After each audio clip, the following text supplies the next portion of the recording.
how-to of a deadlift in 5 steps. So number one, we're going to set the stance up, and I'm going to have the athlete approach the bar, and he's going to set up with the bar directly over the arch of the foot, so the high point of the foot. And if you notice, that's going to leave a several 2 to 3 inches space between the bar and the athlete's shin. Step number two, I'm going to have the athlete bend over, take the grip. Now it's very important here that the athlete does not move the bar and that he keeps his legs away from the bar. Alright, so once the athlete has his grip, step two, I'm going to ask the athlete to bring his shins to the bar. Alright? Step number three, we're going to fix any errors in the back. Mainly we want to make sure the back gets as flat as possible.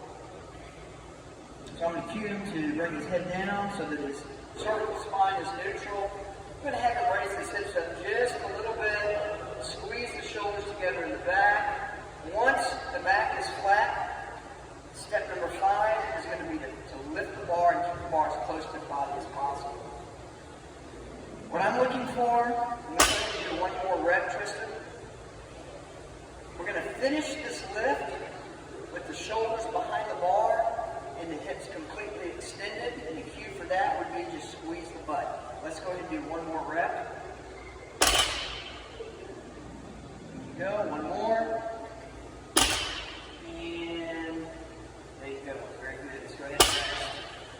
Alright, so some common mistakes with the deadlift might be rounding the back. So one of the things that I like to do before I have an athlete start the deadlift or teach them the deadlift is do a little bit of a diagnostic to see what their hamstring flexibility is like and if they have the motor skill to keep their back straight. So the way I do that is I'll take a PVC pipe or a dowel rod, and the first thing that I'm going to have the athlete do is give me a good morning. I want to see what their hinge quality looks like, and when they hinge at the waist, let's see what happens to the back.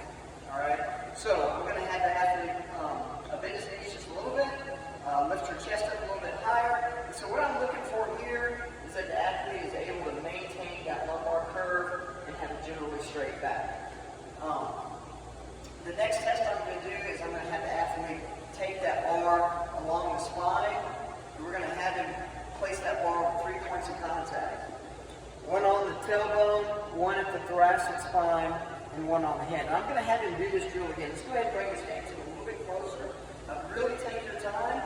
And what I want to see is that athlete maintain 3 points of contact again. I'm looking at their motor skill and their hamstring flexibility. So let's go ahead and hinge. Just go ahead and get in that deadlift position, Tristan. So bend your knees a little bit. Very good. So a lot of times athletes that have inflexible hamstrings, or they don't have the motor skill or the back mobility, they're going to have a hard time keeping these 3 points of contact. So once I realize the athlete can perform this test, then we'll go back to the deadlift. So let's go ahead and do one more deadlift, Tristan. And let's sit up one step at a time. So step 1 is stance. Bars over the arch of the foot. Number 2, take your grip. Bring your shins to the bar. Adjust your back. Keep your head down to neutral. And number 5, let's go ahead and keep that bar close and pull. Finish strong, the shoulders behind the bar, and the hips fully extended. Very good, and relax. Okay, so if we have an athlete that doesn't meet that assessment, have trouble keeping their back flat, or maybe they don't have the hamstring flexibility to do this safely, we're gonna elevate it a little bit. So let's go ahead and pick that bar up and stack it on these plates. And by just bringing the bar up a little bit higher, a lot of times we can get that athlete in a much better position. Tristan's not going to have a problem because he demonstrated it on the ground, but let's go ahead and set up again. Now, if the athlete has a back injury, so go ahead and hold this position, Tristan. If the athlete has a back injury, this might be one of the things we can do just by simply shortening the range of motion or limiting the range of motion, taking some pressure off the hamstrings, and just getting them in a much better position. We can still load the bar as much as we want as long as we're getting them in a correct position. So let's go ahead and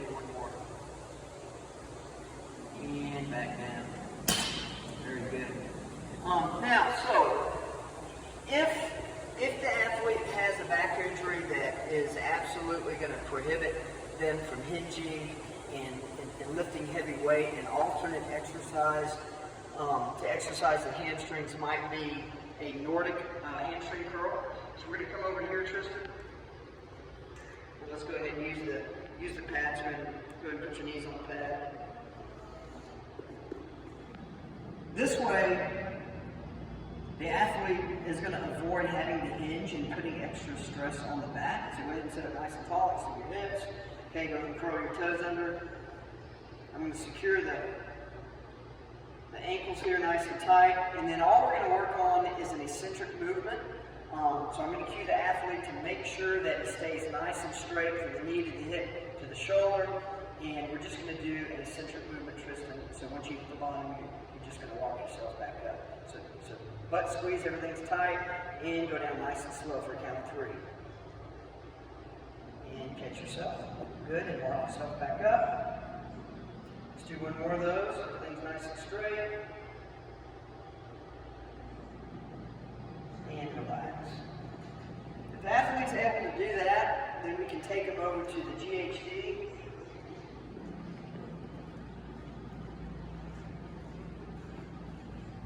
Let's go ahead and set up here for a hamstring curl or glute hammer raise. And again, what we're trying to do is just limit the involvement of the hinging action and still trying to get some work done on the hamstring or on the posterior chain. So sit up nice and tall. Same thing, this is going to be a little bit more challenging, but at first I'm just going to have the athlete lower themselves down in the eccentric phase, and then they can help themselves back up. Let's try a couple of those. Everything stays straight. Alright, so that's something that we want to do is we want to avoid hinging at the hips. So if the athlete's unable to perform this, we might go back to that partner-assisted Nordic hamstring. So let's try one more time. So squeeze your glutes. Good. And go ahead and stop there and just walk yourself back up. Alright, good job. That's it.